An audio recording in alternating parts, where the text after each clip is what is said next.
Bismillah, Assalamualaikum warahmatullahi wabarakatuh. Alhamdulillah wassalatu wassalam ala ashrafil anbiya wa ala habibina wa karimina Muhammadin sallallahu alaihi wasallam wa ala alihi wa sahbihi wa man tabi'ahum bi ihsanin ila yaumiddin, amma ba'd. Perkenalkan, saya Muhammad Al-Hadi Ramadan, kelas 1F, Prodi Agama Islam, Fakultas Agama Islam. Di sini saya akan menjelaskan apa itu ilmu hadis. Ilmu hadis yang pertama adalah al-qawaidul mu'arrifatu bihalir rawi wal marwi. Jadi, siapa itu perawi dan apa itu marwi? Yang pertama, perawi adalah orang yang membawa, menerima dan menyampaikan berita dari Nabi Shallallahu Alaihi Wasallam. Sedangkan marwi adalah isi berita atau bisa disebut dengan matan. Contohnya adalah dalam buku Arba'in An-Nawawi. Di situ disebutkan hadisnya yang pertama, an Amirul Mu'minin Abi Hafsin Umar bin Khattab radhiyallahu anhu maqal. Itu bisa disebut dengan sanad. Sami'tu Rasulullah sallallahu alaihi wasallam yaqulu innamal a'malu binniyat. Nah, itu bisa disebut dengan matan. Innamal a'malu binniyat, karena itu adalah isi dari hadis tersebut. Kemudian pembagian ilmu hadis. Pembagian ilmu hadis ada dua, perawi dan riwayah dan diroyah. Yang pertama, riwayah. Riwayah itu adalah ilmu yang mempelajari tentang segala perkataannya, kemudian perbuatannya, periwayatannya, batasan-batasannya, sampai ketelitian segala redaksinya. Dan itu juga mencangkup hanya kepada pembahasan diri Nabi Shallallahu Alaihi Wasallam. Sedangkan diroyah adalah ilmu yang mempelajari tentang hakikat periwayatannya.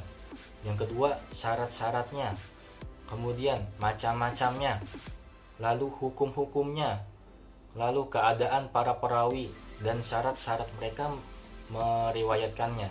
Dan yang terakhir, yang keenam adalah hal-hal yang berkaitan dengan periwayatannya. Karena yang bisa meriwayatkan hadis hanya orang-orang yang soleh, alim. Tidak boleh melakukan maksiat satu kali pun. Jika ia melakukan maksiat satu kali pun, maka seluruh hadis-hadisnya yang ia riwayatkan itu semuanya tidak diterima karena satu maksiat itu. Dan riwayah, pokoknya kalau riwayah itu output, sedangkan diroyah itu adalah input. Sekarang ke inputnya. Yang diroyah yaitu objek.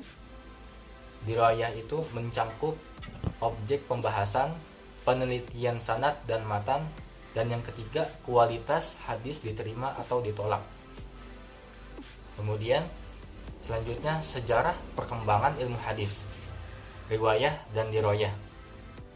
Pada periode atau masa Nabi Shallallahu Alaihi Wasallam, ilmu hadis riwayah, yang pertama, larangan menulis hadis karena khawatir bercampur dengan Al-Quran. Yang kedua, larangan dan kebolehan menulis hadis. Dan yang ketiga, sahabat memiliki catatan hadis.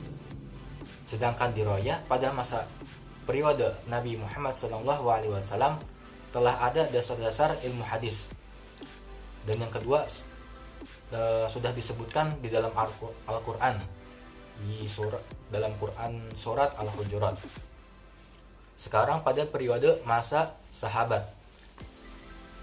Pada masa sahabat riwayah, yang pertama disebut dengan masa pembatasan periwayatan.